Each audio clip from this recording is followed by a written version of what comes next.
Welcome back to The Gaze. I'm Henry Keane and this is my show, Talk for More. I am happy to meet you in a digital platform of New Future Europe, a space where we'll find and highlight all of the most significant events in the region for you, and we'll speak about it with the best of experts. Today, we will talk about and speak for more about culture and politics. And I'm so very glad to present my first today's guest, artist from Brussels, Floris Boccanegra. Hello, dear sir. Hello. How are you feeling today? Good. How about you? Perfectly well. Let me tell you how the story will go. I will give you the first show covering story, then I will ask my question, and here goes the discussion. Is that all right with you? Of course. Great. Let's go. I want to begin with your last exhibition, Set Aside. As it is described on your website, it is an art installation that consists of a selection of 22 bullet and shrapnel-riddled wooden planks retrieved from destroyed houses in different war-torn regions of Ukraine. It serves as a poignant representation of the enduring and devastating impacts of the war on the affected civilian population. Also an interesting aspect, following the aftermath of World War I, European sawmills faced a rather unique problem. The trees that had suffered the impact of bombings and warfare were filled with bullets and shrapnel embedded within the wood. This war remnants caused the saw blades to jam, rendering these planks unusable. Consequently, they were set aside, while other untarnished sections of the trees were repurposed for the reconstruction of war-torn Europe. Despite being deprived of their original purposes, these planks held the potential for future revival. My question to you: why these wooden planks? Why 22? Talk us more about your art representation. This is an art representation and manifestation, isn't it? So why this?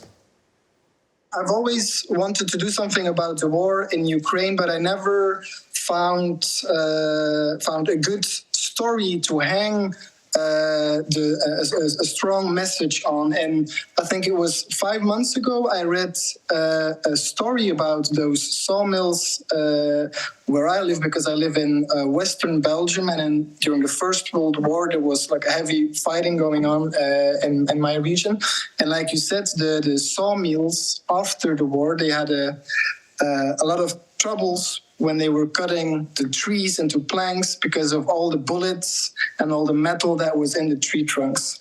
And when I heard the story about like those planks that were set aside because they were damaged by the war, and also the fact that they lost their purpose because they, in a normal world, they would have become a table or a wall or a floor, but because of that, because of the war, because the fact that they got damaged, they were robbed of their purpose.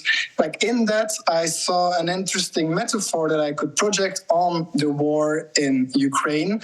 I could project it to the civilian population who has suffered tremendously, because just like those planks during after the First World War, many Ukrainians are hurt, are damaged because of the war.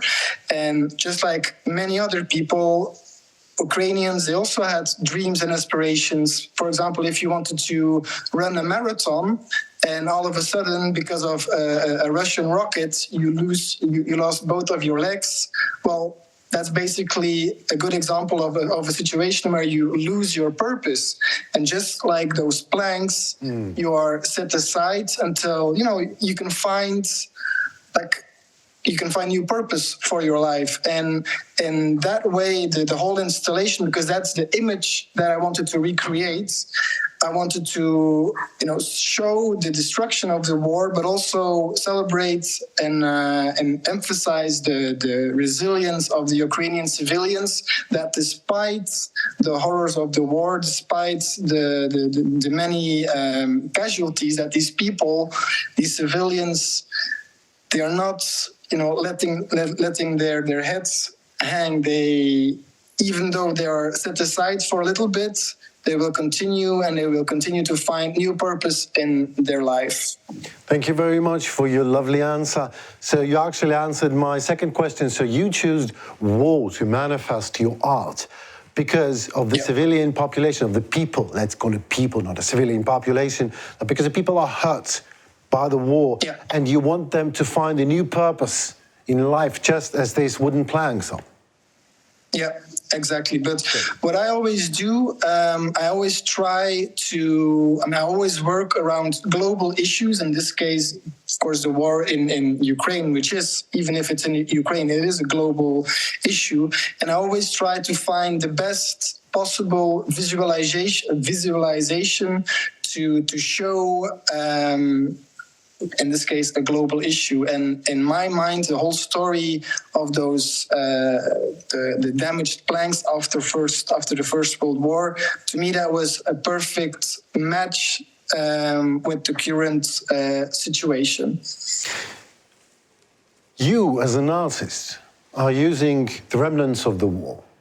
Russian propaganda is using art to deliver lies in industrial scales. Do you know, as an artist, maybe some sort of antidote to this? What would you suggest? More art. I think... Maybe more art of yours. I don't know, just feel free. I think in this case, when we're talking about the war, there's a lot of coverage by Western media in Belgium and basically in all the Western countries. There's a lot of coverage about the war. What I think is that if you get certain messages every day via media, the message might sometimes lose its power if it's always the same. And I think what art can do, it can touch people via an indirect way. If you, for example, I went to the Ukrainian house in Kiev when I was there, a beautiful exposition filled with art by Ukrainian artists who all, in their way, in an indirect way, showed to war. And I think the power of art in a war situation is that you can show and get a message across in an indirect way by communicating with the inner self on a deeper level, not by watching the TV news and seeing the world like in a more direct way, which is of course also very important. But I think art can play an important role when it comes to getting a certain message across via an indirect way. No, I absolutely agree with you. I mean, there's a bridge between art and artificial, because news can be artificial and art is always an art. It can touch you, it can, maybe you don't even understand it, but at least it can touch something intangible inside of you, and this is very important. Exactly. Let's go to the other question. The Kremlin is also trying to convince everyone a narrative of a special and specific greatness of Russian culture. But at the same time, statues made of, excrement have become quite popular in Russia. What does it mean, after all, that graduation of culture, great and not so great? And in your opinion, is Russian culture really so great? And are there Russian modern contemporaries who inspire you or your colleagues? Maybe you know Russian artists that you communicate with, probably. I studied history, so I know I have a good history, a good knowledge about Russian history, but Please, Floris, please excuse me for interrupting you. We had a bad coverage for a moment. Could you please repeat your answer from the start? Thank you. Of course. So I said that I studied history, so I like to think, a good knowledge about world history, and Russian history is a part of that as well. The artistic part, I'm not that familiar with Russian arts. Maybe that's because Russian artists, I'm sure there are plenty artists, but contemporary artists in Russia, I think most of them are against the regime, and maybe that's a reason why a lot of people in the West have never heard of them, because they are silenced by the Kremlin. But other than that, I can't really answer the question. Maybe if you can rephrase it, because I don't think I really understand the question. Let me rephrase it in a different way. Let me ask the question that I will be asking all of my guests today. Do you believe, as an artist, that it is a duty, a call of duty for every artist to oppose the propaganda, to oppose the government, to be that force that uses art to remind politicians that they are temporary, that they are not tsars, they are not owners of the nation. They are just they're just there to preserve justice.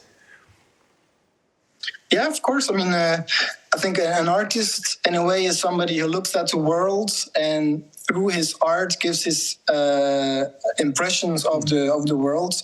And if you are a person who is, open minded and has a good eye on what's going on in the world, then it's definitely that you can use in your artistic practice. So the more art that is created about the war, around the war in Ukraine, the better, because it's a huge problem in the world right now, and all the attention that Ukraine can get, positive attention, of course, is welcome, because the way I see it, Putin is playing the game that he's trying to divide the West by prolonging the conflicts. So Western governments might be more, hesitant to give further foreign aid. I think that is something that we should definitely not help. And all the positive attention that artists all over the world can generate for Ukraine and its war against, to defend itself against Russia, is more than welcome. Maybe not just to defend, maybe even to attack, because art is a weaponry sometimes, in some point. Exactly. Let me get to my other question. A series of Banksy murals appeared across Ukraine, from Kyiv to Borodyanka. As ever with Bristol street artists, their overt anti-war messaging and solidarity with the people is clear. Using art as a political weapon has always been a core part of Banksy's street in practice and activism as the Russian invasion of Ukraine continues to devastate lives.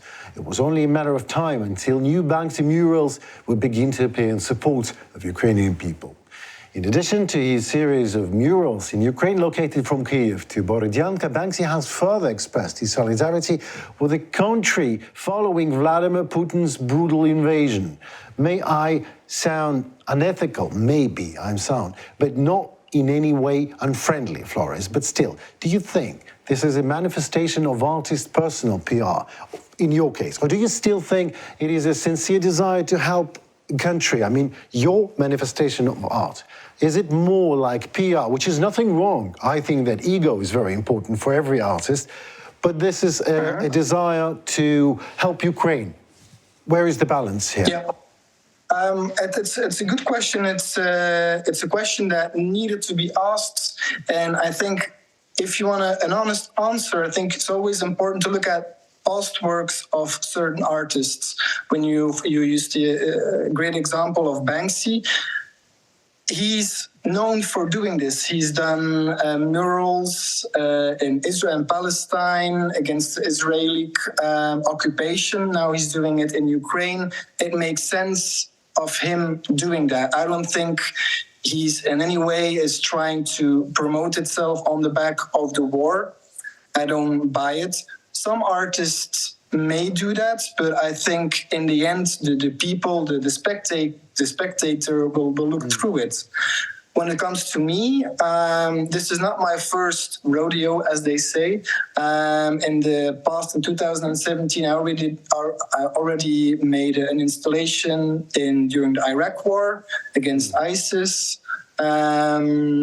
So this is really what I do. I would understand if this was the first work of art that I would make, that people would, frown a bit upon it, but I like to think that I've proven in the past that I'm genuine when it comes to the topics that I work around, and that I put incredible efforts in realizing that. So I think when it comes to people thinking that I'm profiting of the war, I think I'm safe. I don't think that people believe that. Oh, come on, Floris. Of course you are profiting. Look at yourself. You look happy.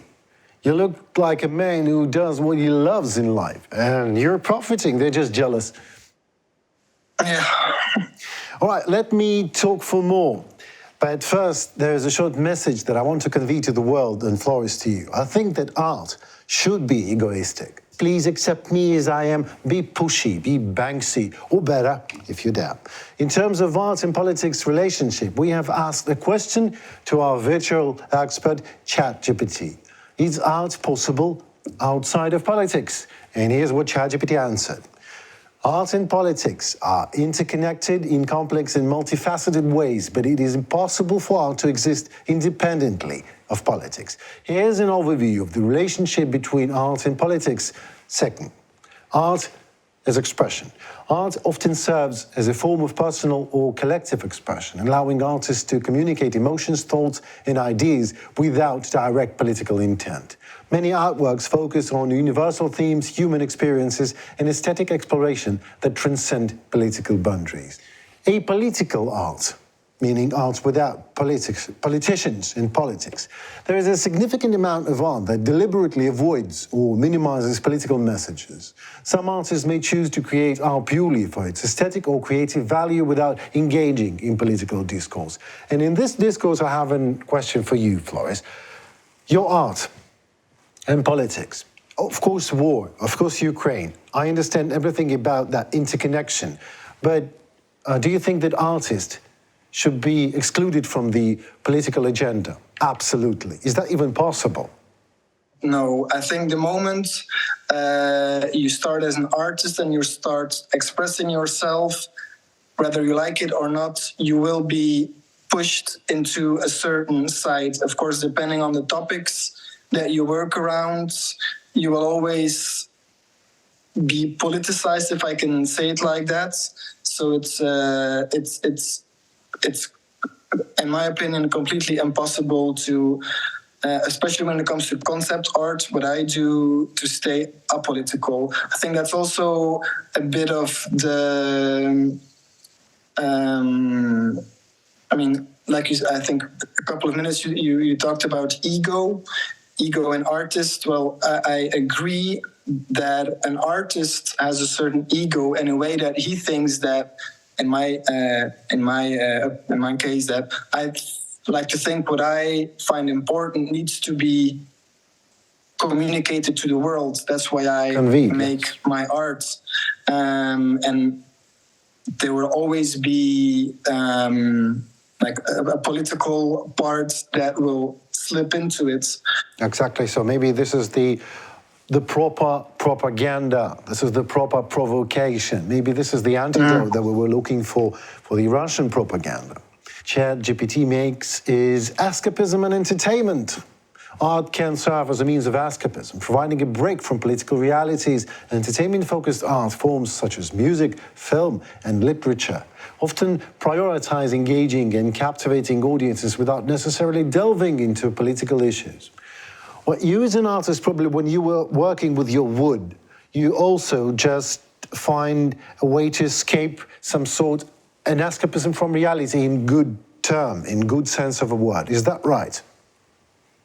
Can you please repeat the My question? question was the ChatGPT says that escapism is maybe one of the angles, and maybe the observer and the artist both use the art to escape from reality at some point, to go somewhere else, to have some time off it. Yeah. Do you do that?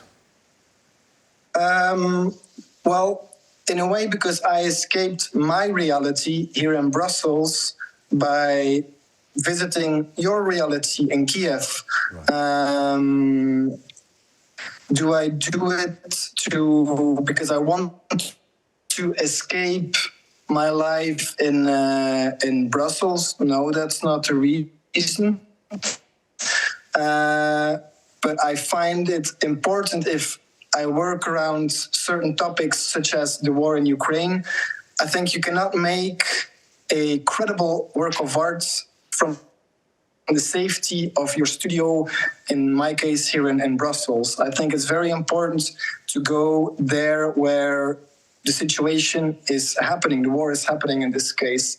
So it's not escapism in my case, but I think it's important when when you want to be a credible artist and work around heavy topics as the war in Ukraine, it's important to, get your feet dirty and be there where the actual war is happening. But can you imagine these guys, the men and women in trenches, and they use art for a good form of escapism? I'm not talking about, we are like a margin of that, but people are trying to escape the reality of war, the devastating reality of it, and they are using your art. And I absolutely know it, because I write myself, so I know that you forget about reality when you do your work. You're creating a new part of a reality as a creator. You're creating a new universe, and this is a good escapism. This is probably what ChatGPT meant.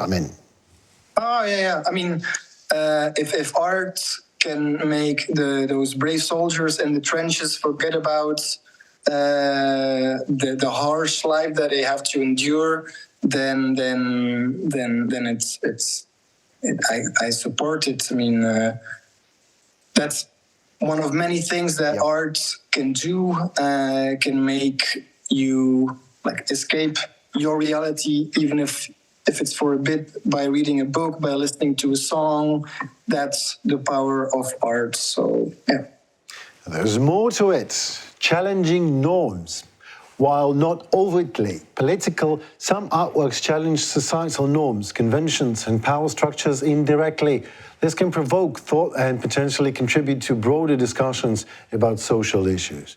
Well, we already agreed on that. The provocation of art is very important. Art needs to provoke thoughts, maybe even riots at some point, to find justice.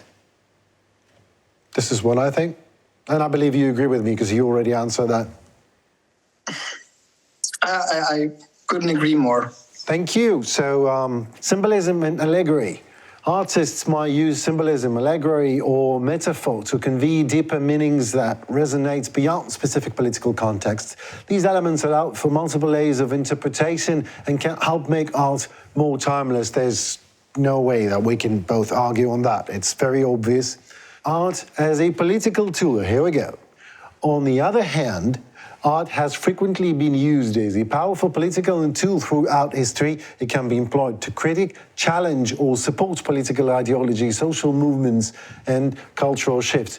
So, do you agree, Floris, that art without artist and observer is nothing? And it all depends on artist and observer, because in World War I, World War II, and now, it only depends how and who is using the powerful tool of art to convey its message to the world. I agree that there's especially imagery. For example, the Nazis in Germany, they were very good in creating movies to celebrate the whole Nazi ideology. I also remember that the USSR, they had these very powerful looking visuals where you can see the workers of the world united. And it was, of course, very obvious that it was propaganda. But I think the important thing is that you have to be aware of that. You have to be aware that you're looking at a piece of propaganda. I think that's the most important thing. I have one last question. If that would be up to you, what sort of art would you choose to... I'm only trying to speculate now. If you would have a chance to open eyes of the people in Russia, what form of art would you choose? What it would be?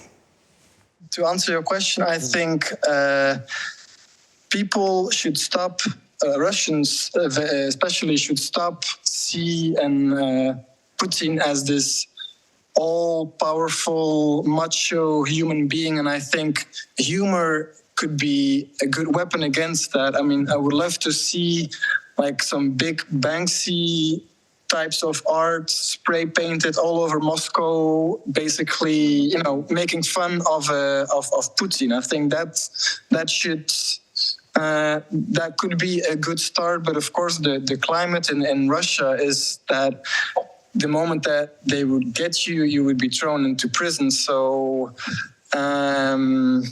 yeah, it's something. It's such a complex situation. I'm not sure that there's like one question, but I would personally think that, like, when it comes to art, anything that would make fun of Putin and would try to show him not as the macho that he is, which he isn't, of course, that would be more than welcome, and that could definitely help to, kind of destroy the perceptions that many Russians probably still have of him. Thank you very much, Floris, for your time, for your interview, for your expertise, and for what you do. I hope to have you soon. My pleasure. Yeah, and we can talk about art more. Thank you very much. See you soon. Thank you very much. Stay safe. Bye. Thank you. Goodbye. It was Floris Boccanegra, artist from Brussels.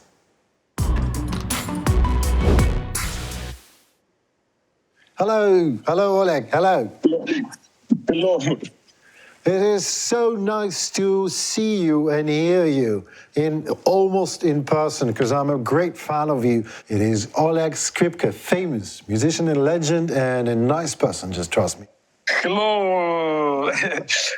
Nice, very nice to see. Happy to see you, and it can be maybe my first interview in English. Really? So I will be careful. I know that you have been close to Frontline, and you were giving gigs there. You were giving your concerts in Ukraine. Is that right? Maybe two times in this year, and I think 3 times in the beginning of the war. I mean, it's 2014, 2015, really in the beginning of the war. With my band, we played the concert, and it was not so dangerous like today. Today, we need to organize the gig near the front. We need the good organization because it's dangerous. Okay, thank you very much for your answer. Russians keep telling the world that Ukrainians and Russians are brothers and act like brother nations, and keep on bombing and shelling the city, because I know I've been in that. I've seen things. So we speak about culture and politics. Do you believe, as a famous musician, that culture, music, okay, let's do it like that, music and politics, can it be separated, or musician is always in the politics this way or another?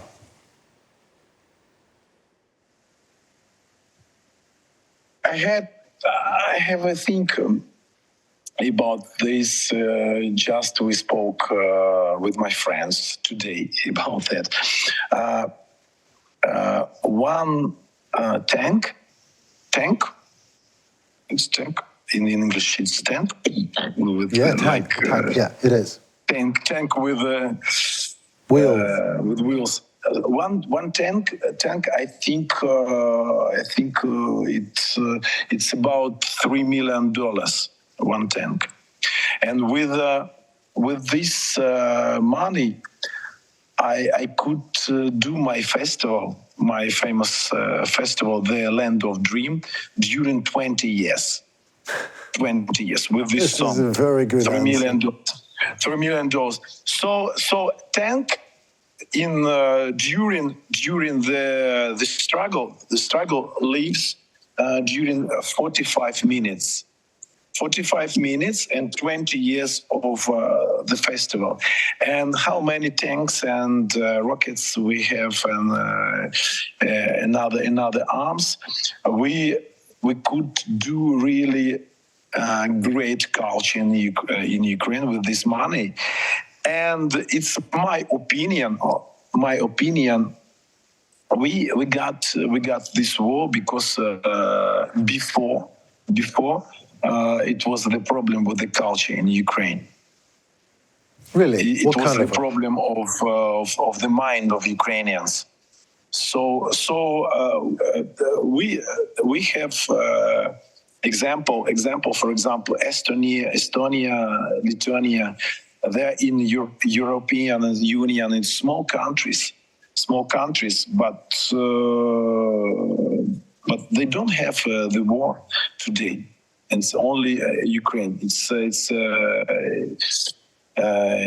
the problem of thinking. It's the problem of the culture. It's the problem of music.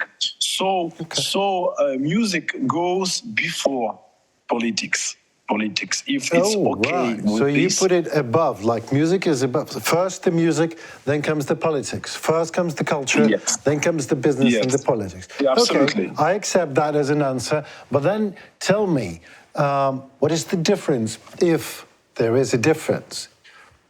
Oleg Skrypka, do you think that there is a difference between Russian music and Ukrainian music?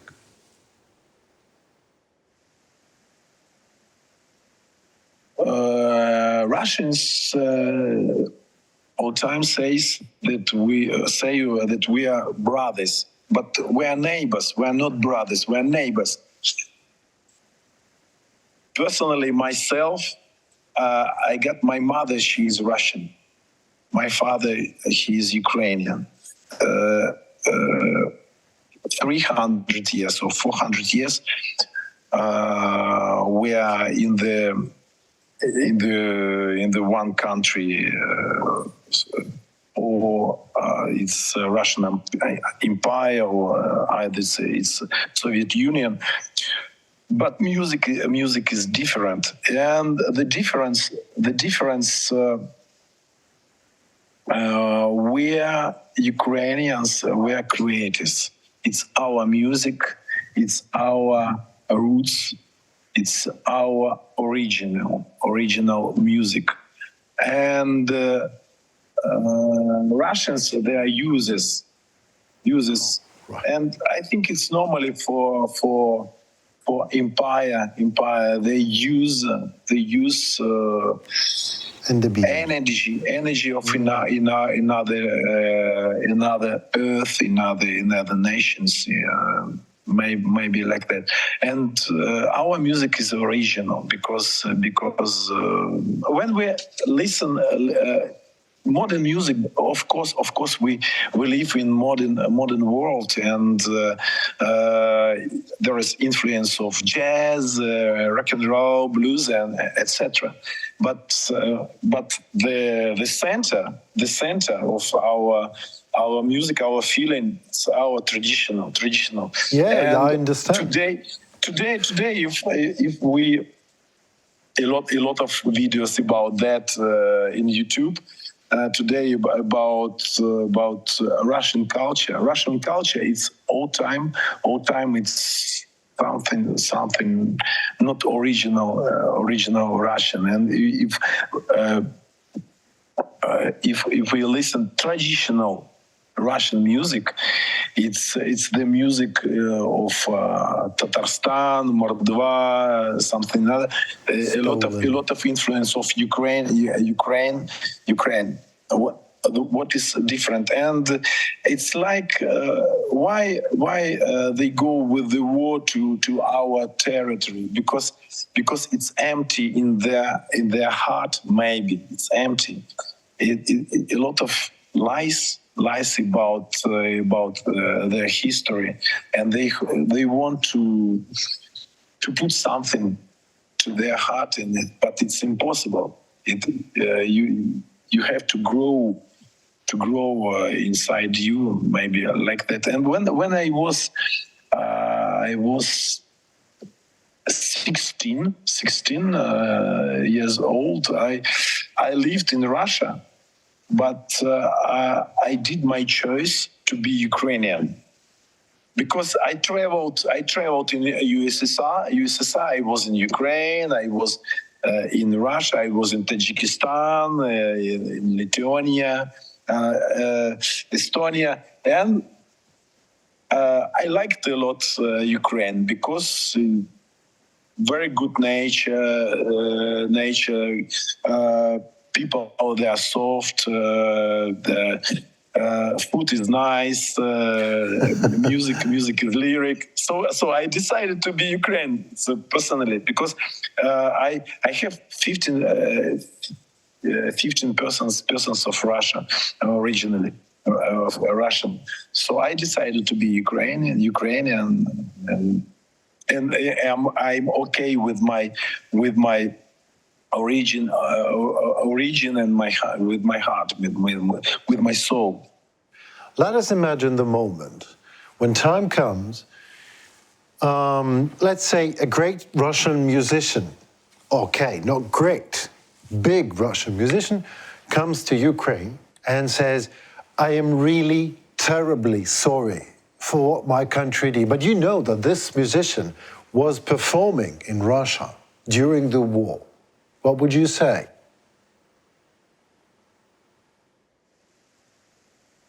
It's the question about protection of our society, and it's not new phenomenon. Yeah, exactly.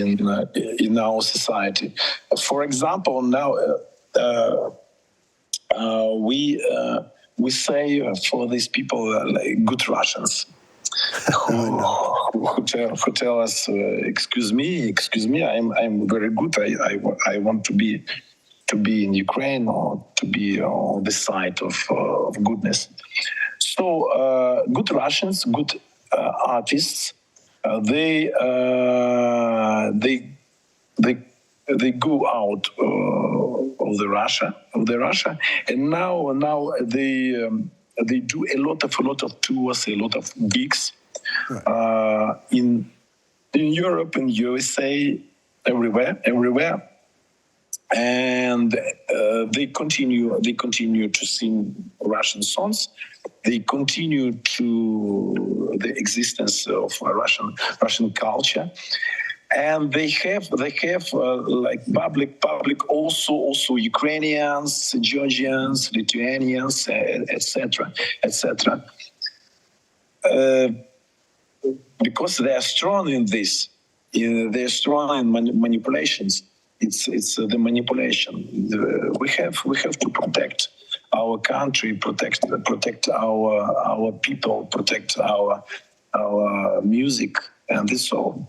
After 50 years, we shall open this discussion about good Russians, good music. Today we need to protect our territory.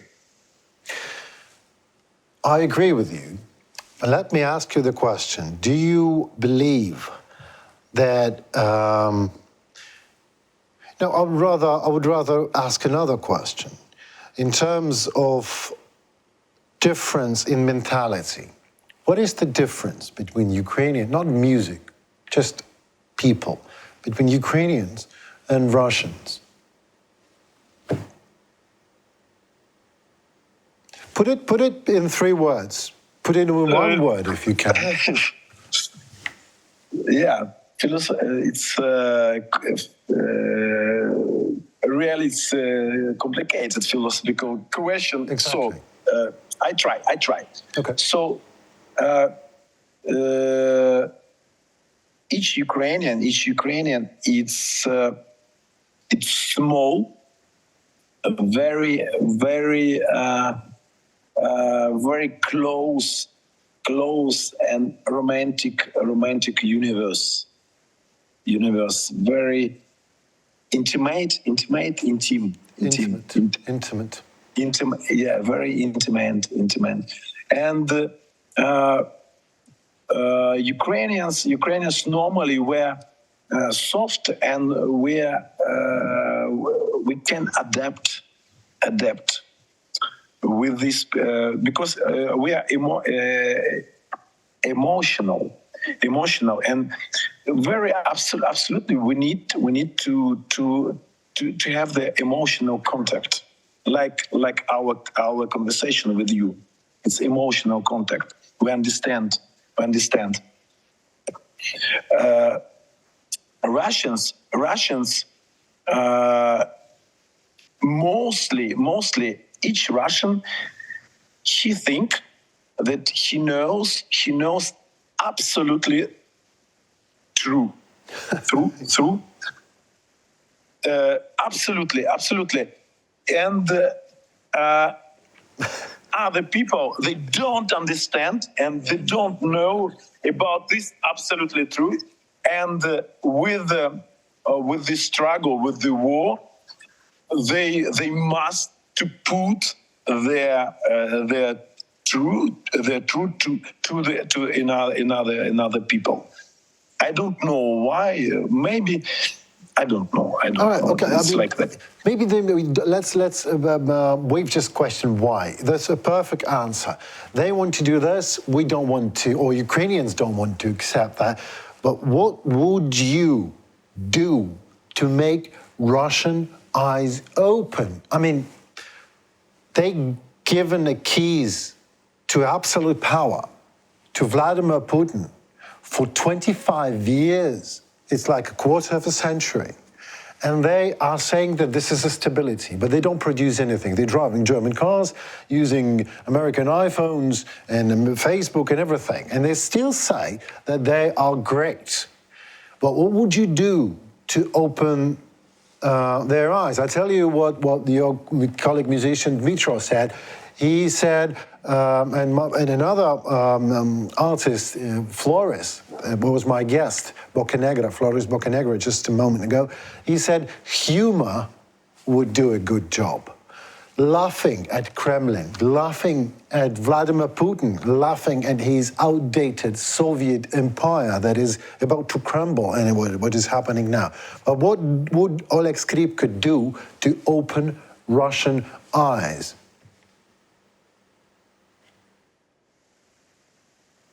Is that even possible, do you think? Maybe you think I don't feel that I need to open Russian eyes. Lovely answer. My personally,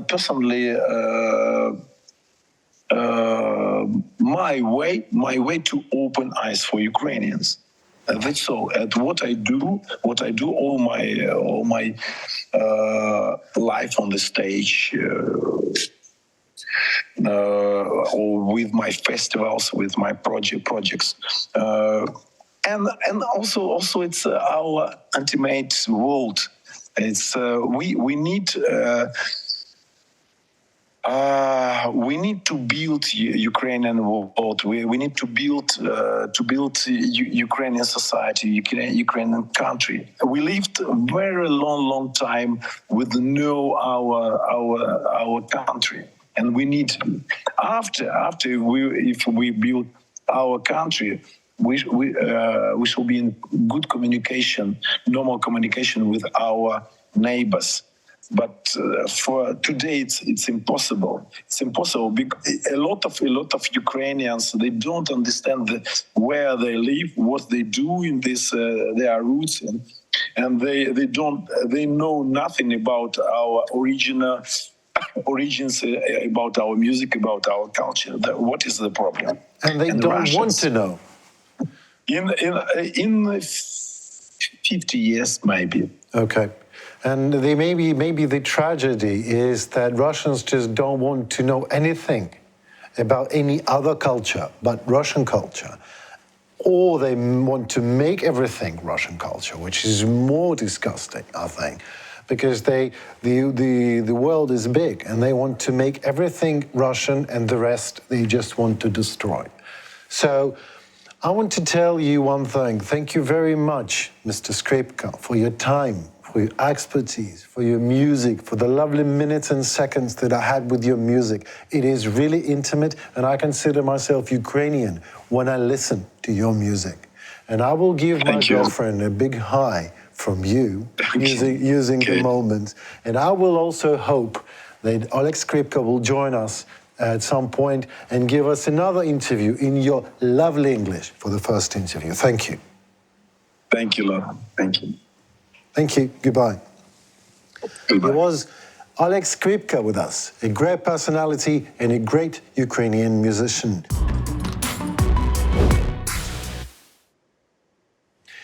And another talent we have here as a guest today, I'm glad to give you Dmytro Shurov, musician. Hello, Dmytro. Hello, Henry. How are you today? Well, I'm fine. I'm downstairs in my studio. Actually arrived a couple of hours ago from a trip to the eastern Ukraine, where we played several shows for militaries, for state service. Is the guys who come whenever missile comes, and they do all this hardest work. And actually, so we traveled around Kharkiv region and did a couple of shows. So my voice is a little messed up, so sorry about that. Oh, I come had to on. scream Oh, about come it. on. Seriously. Do you think that I'm going to tell you, Dmytro, your voice is messed up, so we're going to cancel an interview? You're a musician. Thank you for the job that you're doing. Just by the way, my question is, so do you really... Is it a call of duty or more the call of inspiration? Because you're coming on the very front line, you could be killed just as well. So it takes some bravery. And why do you do this? And how do you do this? Yeah, it's a great question. At the start of the war, I mean, for the full-scale war, because of course the war here is happening from 2014, and since then things already changed tremendously, and songs changed, especially for me personally. And but when things started to get so dark and tragic and cruel and unfair in the February of last year, the first month I lost the ground completely. Like all my life that was invested, in this place that I love, my family, right, my studio where I make music, all my plans, all these songs. I had a feeling that, it's all over and there's new reality. So Russia pretty much crashed everything for me. And the first month I was thinking I'll never do music again. So I was driving my tour bus around the country, taking some goods to places where people needed them. I took all kinds of medical things and some military things. Like really, it was the solution for me over the first couple of weeks. But then one friend of mine who is director here said, well, do you want to go play for militaries? We now start doing these charity trips for our own money. There is no support. We just do this, get in the car and go, because they need support, they need communication, they need to know that civilians are with them. And I said, no, how can I go? I cannot, pick myself from the ground. How can I help anybody? But then in about 2 weeks, we did the first gig, which was for the defenders of the airport. I will not say which one, because until this day, they don't let me even to show the videos because the place is so vulnerable. And I cried through the whole gig. I couldn't sing. To finish up to finish up at least on some kind of high note, I did spontaneously "We Are the Champions" by Queen in the end. We sang it together, and then I realized that this the way I can get myself out, out of the depression as well. So we started doing it. We've done over 150 trips to this day, and this happens every week almost. Actually, I was the first musician in deoccupied Kherson. We just came and played in the middle of the square where people were standing for food, and we were like, I don't know, like a UFO landed. It was, I'm with you. People who lived under these, under the occupation, immediately all these stories, and I asked them, what do you need? What do you want? They said, we need the soul food. We need the psychologists. We need to talk. We need to hug. We need to get out of this mentally. So we just played a couple. Yeah, so all these things, all these stories. I mean, when you take a trip along the Eastern Front, like we start in the lower part near Vuhledar, and then, for example, we go all the way to Kharkiv. You see people from all around Ukraine. You see all these guys.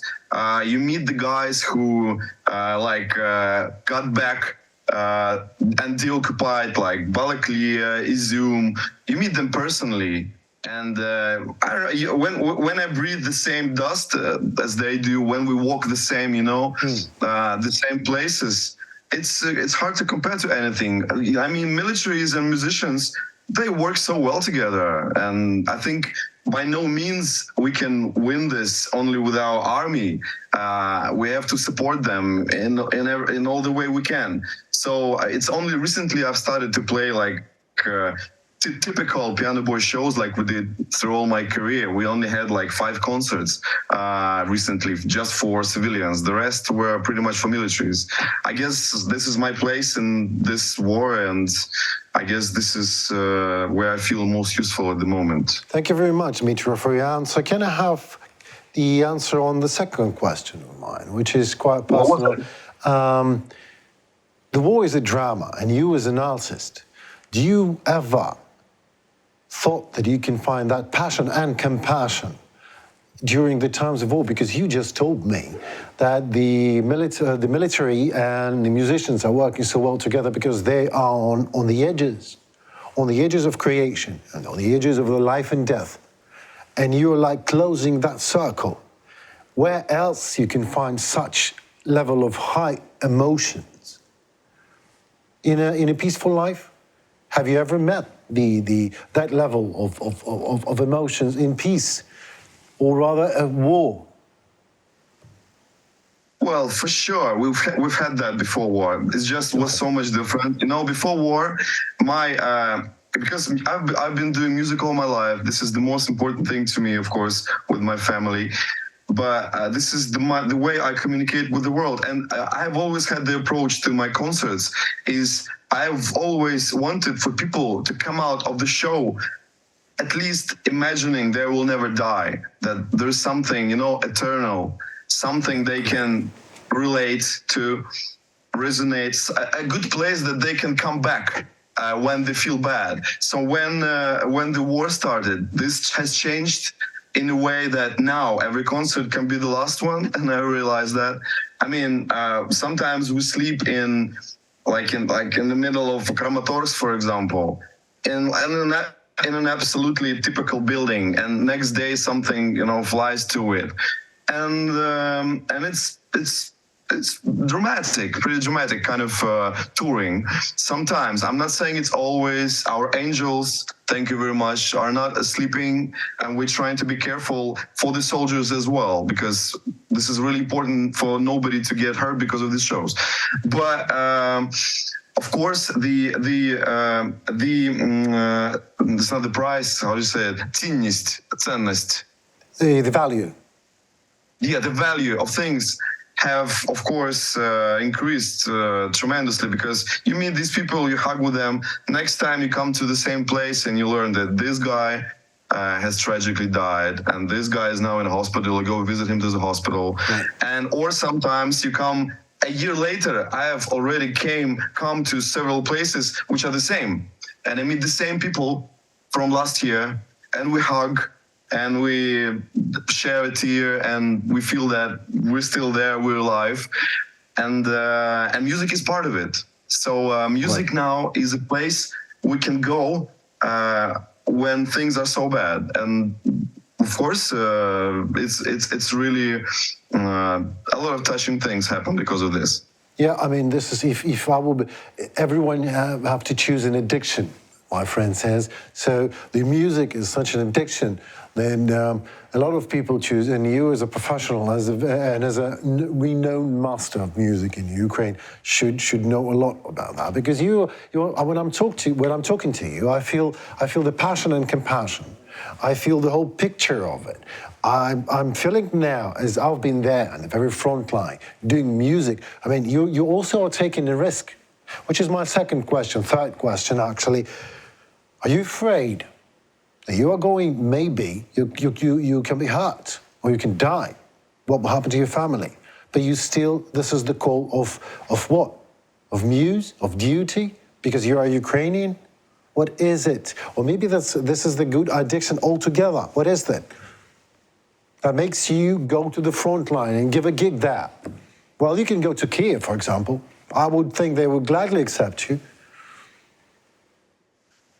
Well, first of all, you can die in a minute and anywhere. I mean, you never know when this thing is going That's to a happen. good point. That's a good I mean, point. why David Bowie died? Why did he leave us so early? Was he, That's you true. know, was he an alien? Maybe we don't know.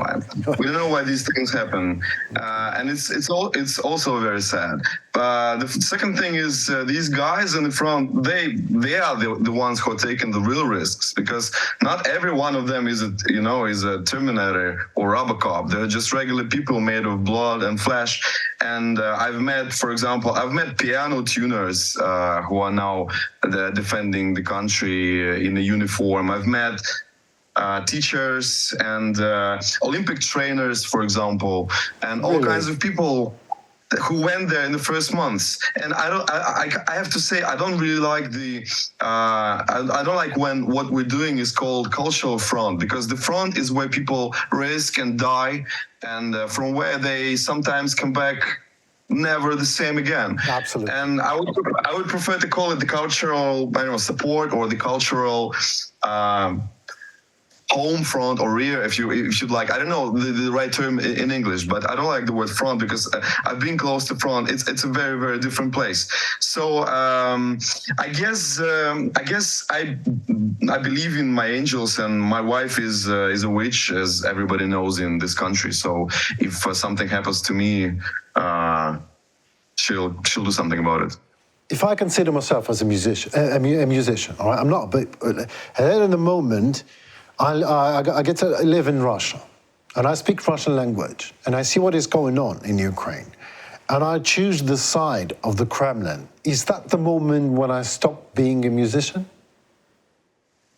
Yes, you become the partner of rapers, killers, robbers.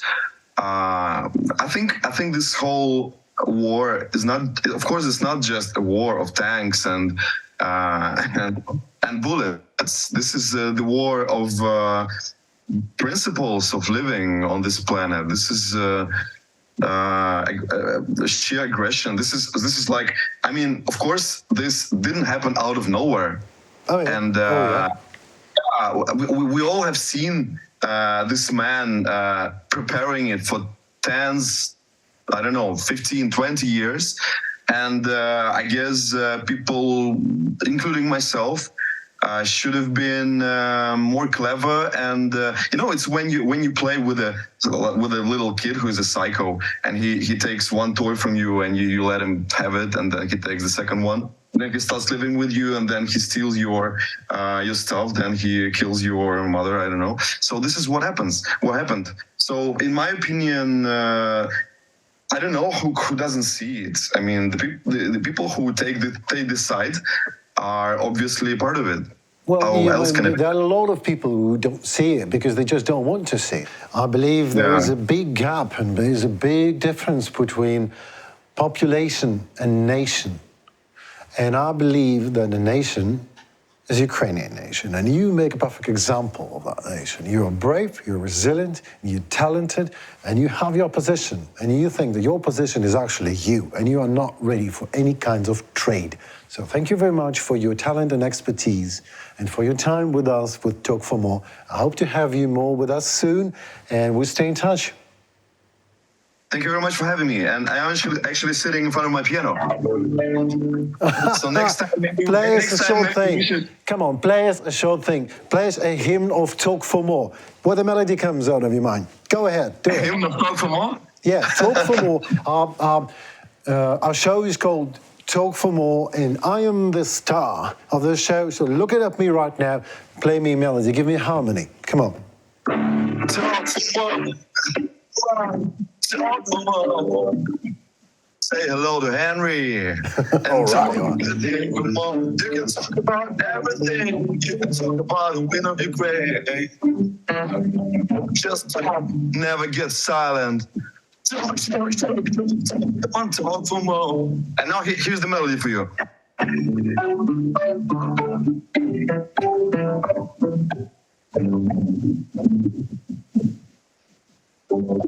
This is a little like Hey Jude in the end, so sorry about that. Yeah, it's all right. But all I heard was kind of a pentatonic. But Hey Jude, we'll be all right. Yeah, Come on, don't do Beatles. Thank you very much, Dmytro, for your time. Thank you. Yeah. And for now, I must say goodbyes to you. I'm Henry Keane, and it was my show. Talk for more. If you liked the episode, press like button. If you didn't like it for some reason, write in comments why. And press that bell sign to be the first to see the most up-to-date information. Don't forget to subscribe to the Gaze platform on YouTube and social networks. Keep in touch, folks.